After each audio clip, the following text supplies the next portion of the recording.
Nxënësit e shkollës 9-vjeçare në Infrashëri në Gjirokastër kanë zhvilluar një vizitë në shtëpinë e të moshuarve vendi i jetës dhe i shpresës, duke sjellë me vete jo vetëm dhurata simbolike, por edhe emocione dhe ngrohtësi. Të shoqëruar nga mësuesit e tyre, fëmijët kaluan disa orë pranë të moshuarve duke biseduar, kënduar dhe ndarë momente të veçanta që sollën buzëqeshje në ambientet e këtij institucioni. Përmes kësaj nisme, nxënësit synuan të përcjellin mesazhin e respektit dhe kujdesit ndaj brezit të tretë. Si qeveriancës të shkollës në Infrashëri ne morëm iniciativën që bashkë me një dhuratë të vogël simbolike të vinim në shtëpinë e të moshuarve për të shpërndar sadopak dashuri dhe për të treguar atyre që nuk i kujtojnë vetëm në ditën e të moshuarve, por i kujtojnë gjithmonë si një pjesë shumë e rëndësishme e jetës sonë. Të doja të rikujtoja që ju nuk jeni vetëm dhe ne jemi këtu për herë si duar mbështetëse për ju dhe ju vlerësojmë për jetën që ju keni bërë. Mos haro kurse dashuria dhe kujtimet që ke dhënë gjatë jetës sënde jetojnë ende në zemrat e njerëzve. Ti je i çmuar dhe nuk je i vetëm.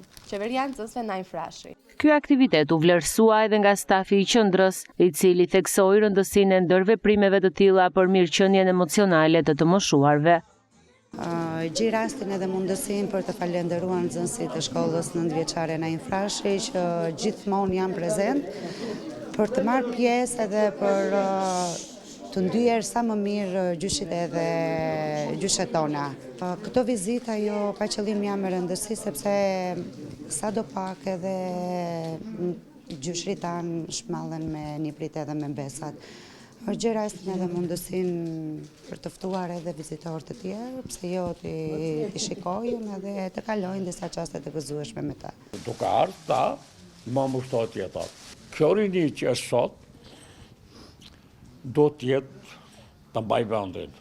Në shtëpinë e të moshuarve, vendi i jetës dhe i shpresës, aktualisht jetojnë rreth 60 të moshuar, për të cilët aktivitetet të tilla shërbejnë si një dritare komunikimi dhe përfshirje me komunitetin, duke i bërë të ndihen më pak të vetmuar dhe më të vlerësuar.